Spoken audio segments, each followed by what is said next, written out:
So what we're doing is we're installing a deluge fire sprinkler system onto our transformer out at the Evile substation, the 138 kV.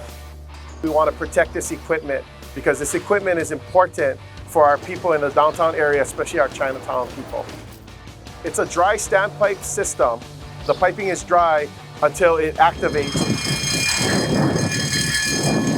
A bunch of water just starts coming down and it starts spraying at a very high rate. It's like a cascading waterfall, high pressure water. At the same time, all these heads are going off with the same amount of pressure, protecting this equipment. It's not just putting out a fire, there's also so much mineral oil inside of the equipment. We're trying to cool it down so that it doesn't get to that point of combustion. Safety first, safety always, right? And what we want to do is we want to make sure that not only we are safe within our company, with our employees, and also our customers are safe as well.